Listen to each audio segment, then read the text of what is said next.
नमस्कार, स्वागत है आपका द फोर्थ स्टेट यूट्यूब मंच पर। मेरा नाम है रविंद्र सिंह शुक्ला। मंगलवार का दिन तो ये समझिए कि ज्ञानेश कुमार के नाम है। सुप्रीम कोर्ट, संसद भवन, सड़क पर सब जगह ज्ञानेश कुमार के बारे में या तो चर्चा है या फिर चुनाव आयोग के काम को लेकर के बहस चल रही है। और इस वक्त जो खबर आई है वो सुप्रीम कोर्ट से आई है। सुप्रीम कोर्ट ने आज कड़ा रुख अख्तियार किया है और कहा है कि ये तो अराजकता फैल जाएगी। अराजकता जैसे शब्द आज सुप्रीम कोर्ट की हियरिंग के दौरान आए, जब कहा गया कि बीएलओज जो हैं उनकी जिंदगी को खतरा है। उन बहुत बड़ी बात है। पूरी कहानी आपको बताऊँगा, उसके पहले एक गुज़ारिश है, प्लीज़ हमारे चैनल को जॉइन कीजिए। अगर आप हमारे चैनल को पसंद करते हैं, तो उससे हमें आर्थिक सहायता मिलेगी। आपकी छोटी-सी आर्थिक मदद हमारे लिए एक बड़ी वित्तीय सहायता के तौर पर काम करेगी और हम लोग मज़बूती के साथ अपना काम जारी रख पाएँगे। अब आज की खबर। खबर देखिए क्या है, एसआईआर पर सुप्रीम कोर्ट में हियरिंग चल रही है। चुनाव सुधार को लेकर के संसद भवन के भीतर लोकसभा में इस वक़्त बहस चल रही है। आपने खूब देखा, तमाम सांसद अपना-अपना पक्ष रख रहे हैं। अब क्या हुआ? अब मामला ये आया कि भई बीएलओज़, ये कहा गया कि बीएलओज़ जो हैं, उनके जीवन को खतरा है या उनको सहयोग नहीं मिल रहा है। तो सुप्रीम कोर्ट ने कहा कि भई एसआईआर के जो चल रही है, उसके दौरान बूथ लेवल अधिकारी जो है और अन्य कर्मचारी, उनको पश्चिम बंगाल और अन्य राज्यों में जो धमकियाँ मिल रही हैं, वो खतरनाक हैं, बेहद गंभीर हैं। और कोर्ट ने कहा कि यदि स्थिति को तुरंत नहीं संभाला गया, तो अराजकता की स्थिति पैदा हो सकती है। अराजकता की स्थिति पैदा हो सकती है, ये कहा। आप जानते हैं कि इस मामले की पूरी hearing chief justice of India Suryakant और जस्टिस जोयमाला बागची की पीठ कर रही है और उन्होंने कहा कि निर्वाचन आयोग से कहा, उन्होंने चुनाव आयोग से कहा, चुनाव आयोग के वकील हैं राकेश द्विवेदी, आप जानते हैं, उनको कहा कि अगर राज्य सरकारों की ओर से सहयोग में कमी है, अगर धमकी मिल रही है, काम में बाधा आ रही है, कोई भी घटना ऐसी सामने आए, तो आप हमको बता दीजिए। हम लोग तुरंत आदेश पारित करेंगे। हम लोग तुरंत आदेश पारित करेंगे। और सवाल ये है कि आप अभी तक कर क्या रहे हो? अभी तक क्यों नहीं बताया? फिर कोर्ट ने कहा कि भई सहयोग की कमी और बीएलओज़ के काम में बाधाएँ, अगर इसके उदाहरण सामने लेके आएँगे, तब हम आदेश देंगे। ऐसे बोलने का क्या मतलब है? ऐसे बोलने का क्या मतलब है? फिर राकेश द्विवेदी उनकी तरफ से थे। उन्होंने कहा कि हालात बिगड़े तो आयोग के पास राज्य पुलिस को अपने नियंत्रण में लेने के अलावा कोई विकल्प नहीं बचेगा। हम लोग एक्सट्रीम स्टेप ले लेंगे, ये कहा। इस पर न्यायमूर्ति बागची ने कहा कि चुनाव प्रक्रिया शुरू होने से पहले आयोग पुलिस को अपने अधिकार क्षेत्र में कैसे ले लेगा भाई? बताइए कैसे ले लेगा? वो हाँ, ले लोगे आप, लेकिन तब लोगे ना जब आयोग जब चुनाव घोषित कर देगा। अभी तो चुनाव का लेना-देना नहीं है, तो आप कैसे ले लोगे अपने अंदर? फिर कहा कि आयोग के अधिकारों पर द्विवेदी ने कहा कि धमकियों की स्थिति में आयोग के पास संवैधानिक शक्तियाँ हैं। कोर्ट ने कहा तो शक्तियाँ हैं तो निपटो भई। मुख्य न्यायाधीश ने टिप्पणी की कि स्थिति से निपटें, अन्यथा अराजकता पैदा कर देगी और उसे बहुत गंभीर स्थिति बता दिया है चुनाव आयोग। चुनाव आयोग को सुप्रीम कोर्ट ने कहा एक गंभीर स्थिति है। पश्चिम बंगाल में बीएलओज पर दबाव या तनाव की बात द्विवेदी ने यह कहकर खारिज की कि उन्हें केवल 6-7 घरों में 30-35 मतदाताओं का काम करना होता है। इस पर जस्टिस बागची ने कहा कि यह केवल कागजी काम थोड़ी है। बीएलओज को घर जाकर फॉर्म भरना है, उसे अपलोड करना है, जितना सरल दिखता है उतना थोड़ी है। भाई पहले तो फॉर्म लेना है, घर-घर जाना है, उसको भरवाना है और फिर उसको डिजिटाइज़ करना है और ये कोई डेस्क का काम थोड़ी है। ये बात कही। असल में एक सनातनी संसद के न और तरफ से एक याचिका आई थी, जिसमें ये कहा गया था कि भई बीएलओज़ के ऊपर दिक्कतें आ रही हैं। उनके एडवोकेट हैं, उन्होंने कहा कि एसआईआर के काम में लगे बीएलओज़ और अधिकारियों के खिलाफ हिंसा और धमकी की शिकायतें आ रही हैं और आयोग को उनके संरक्षण के निर्देश देने चाहिए।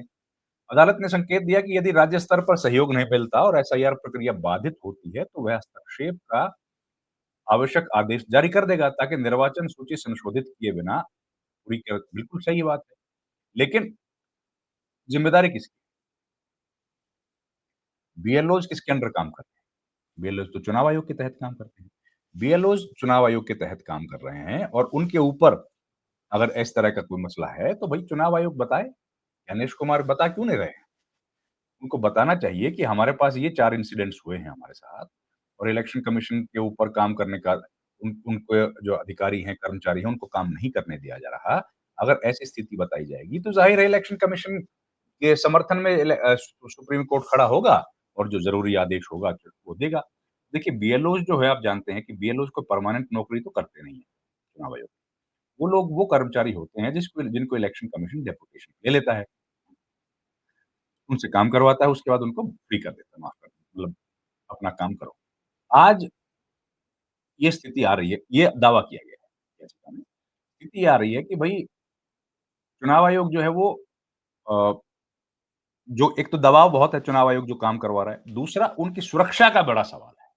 अब सुरक्षा कई तरह की है, उनके मानसिक स्थिति कैसी हो, उनकी वित्तीय स्थिति कैसी हो, उनके ऊपर किसी तरह का सुरक्षा को चुनौती ना हो। उन तमाम बातों पर चुनाव आयोग को कहा है कि आप ध्यान से हमें बताओ और एग्ज़ाम्पल्स के साथ, प्रूफ के साथ लेके आइए, ताकि हम लोग उचित आदेश पाएँ। अब ऐसे कह देने भर से तो होता नहीं है, फिर इलेक्शन कमीशन की तरफ से कहा गया कि जी, आप तो जानते हैं कि कुछ राजनीतिक दलों ने तो कहा था कि हम लोग तो खुलकर विरोध करते हैं एसआईआर का। इलेक्शन कमीशन ने कहा कि हम लोग पॉलिटिकल पार्टीज़ की बातें सुनने के लिए तो यहाँ बैठे नहीं हैं। कि उस राजनीतिक दल ने क्या बयान दिया, उसने क्या बयान दिया, उसका उससे हमारा मतलब थोड़ी है। आप हमें स्पेसिफिक इंसिडेंट्स सबूत के साथ कागज़ पर लिख के लेके आओ, ये बात रही।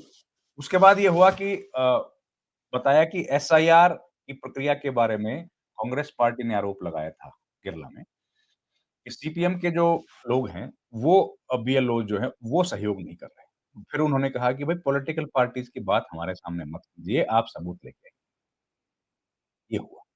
तो ये एक महत्वपूर्ण बात है जो इस वक़्त चल रही है और सुप्रीम कोर्ट ने असम, केरल और यूपी में चल रहे एसआईआर पर भी सुनवाई की और कुछ अहम निर्देश दिए।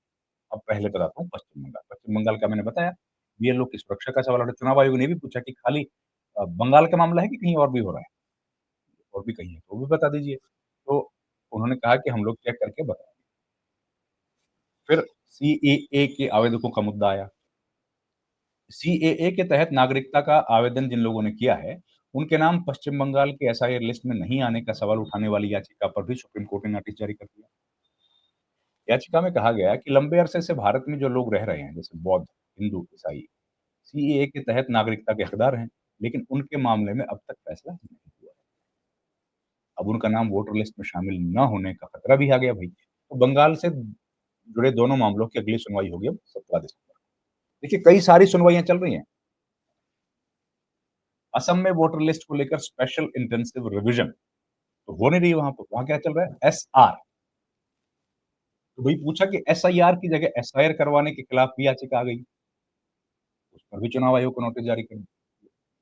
इस मामले की अगली सुनवाई अब 16 दिसंबर को होगी। याचिका में कहा गया है कि असम में बड़े पैमाने पर विदेशी घुसपैठ हुई है। इसलिए यहाँ पर बाकी राज्यों की तरह मतदाता सूची के सघन पुनरीक्षण की बहुत ज़्यादा ज़रूरत है। लेकिन असम के लिए प्रक्रिया को हल्का रख दिया गया है, ये कहा गया है। फिर यूपी का मामला आया। देखिए, मैं सारे मामले आपको बता रहा हूँ। फिर आया यूपी का मामला। उत्तर प्रदेश में एसआईआर की अवधि बढ़ाने की मांग करने वाली याचिका पर भी सुप्रीम कोर्ट ने चुनाव आयोग से जवाब माँग लिया।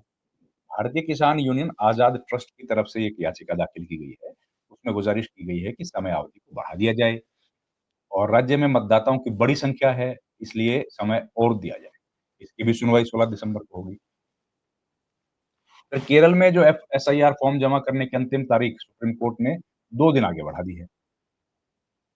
राज्य में स्थानीय निकाय चुनाव को देखते हुए चुनाव आयोग ने कहा कि पहले फॉर्म जमा करने की अंतिम तिथि 11 दिसंबर से बढ़ाकर 18 दिसंबर कर दी थी। अब सुप्रीम कोर्ट ने इसे 2 दिन और बढ़ा दिया है। इसके पीछे इस बात को आधार बनाया गया है कि अभी भी बड़ी संख्या में फॉर्म जमा नहीं हुए। तो ये पूरी गतिविधि चल रही है, इस पर और भी कुछ अपडेट आएगा, क्योंकि हियरिंग अभी खत्म नहीं हुई है। हम लोग जब ये वीडियो बना रहे हैं, तो आप और डिटेल अभी आना बाकी है। वो भी आपके सामने लेकर हाज़िर होंगे।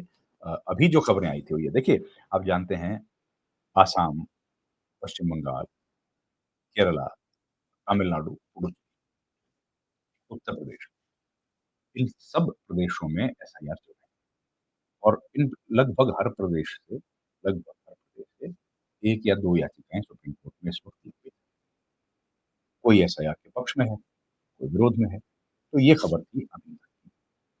आपसे रिक्वेस्ट है, हमारे चैनल को आप प्लीज़ लाइक करें, शेयर करें, सब्सक्राइब करें। अगर संभव हो तो हमारे वीडियोज़ को आप अगर दूसरे लोगों के साथ शेयर करेंगे, तो हमारी रीच बढ़ेगी। हम लोगों का उसका बेनिफिट होगा और हम लोग और अच्छे तरीके से आपके लिए बना पाएँगे। वीडियोज़ मज़बूती के साथ। तो इस वीडियो में इतना ही दोस्तों। आपसे रिक्वेस्ट है हमारे चैनल को प्लीज़ लाइक, शेयर और सब्सक्राइब ज़रूर कीजिए। बहुत-बहुत धन्यवाद।